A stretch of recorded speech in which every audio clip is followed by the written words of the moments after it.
Tonight's top story, devastating flash floods in Schoharie County. Of course, an area still trying to recover from the effects of Tropical Storm Irene 2 years ago. We begin tonight in Middleburgh. You can see the muddy water rushing down Main Street in Middleburgh, the road littered with debris, and look at that water going. This video was sent in to us by our Facebook fan, Michael. Amazing video there. Now, kids were stuck in Middleburgh schools for hours because buses couldn't get through those flood waters.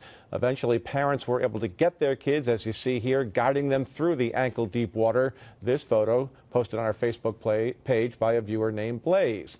Now, when the rain finally stopped, people came outside to see the water up against homes and storefronts all along Main Street in Middleburgh. That man had some idea. He hopped into his kayak to check out the damage, while others walked through the murky water.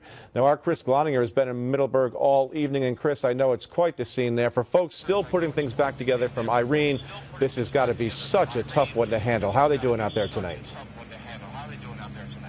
Greg, they're very tired tonight. Again, you can live look behind me. The Middleburgh Fire Department is now taking 6 inches worth of mud and muck off the streets. Also at this Citgo parking lot where that subway is, they have their pumper truck also doing the same type of operation, and that's what they've been doing all evening long. The residents here are starting to get back into the village of Middleburgh. I spoke with one of the volunteers. They said that they know of several homes in the village that had a couple of feet in the water of water on their first floor. So obviously there's going to be some significant damage, but things really began to pick up around 3 o'clock this afternoon.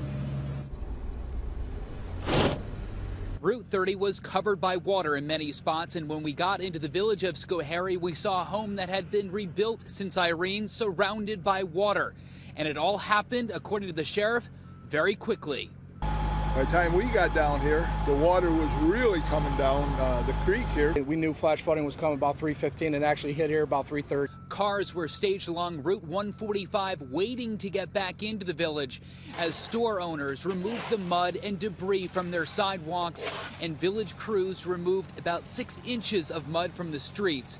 It actually brought back a lot of very bad memories. You smell the diesel, you smell the gasoline, you smell the oil. Julie Brizzi, the owner of Sheer Heaven, saw the waters coming, and she and her employees jumped into action. We worked really fast. We pushed everything to the back. We unplugged everything we could, and I happened to see the sandbags out back. I don't know how they appeared there, for what reason, but I grabbed them and threw them right in front of the door. This is some of the muck that they're picking up off the streets. I want to show you.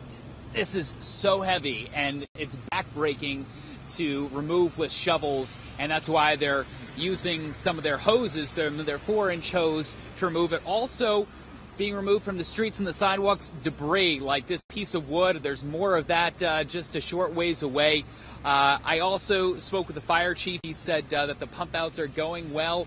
The volunteer said if you have nothing going on your Saturday and you have a couple of hours free, you can head down to the salt recovery down on Main Street in Schoharie if you want to volunteer some of your time to yet again help clean up from this latest round of flooding. But for now, we're reporting live in Middleburgh. Meteorologist Chris Gloninger, CBS 6 News. And Chris, if you can still hear me, and I know you're on a delay there. So the good news is, just to reiterate, in Middleburgh downtown at least, the muck and the mud is in the streets. It didn't get into the stores and the buildings downtown.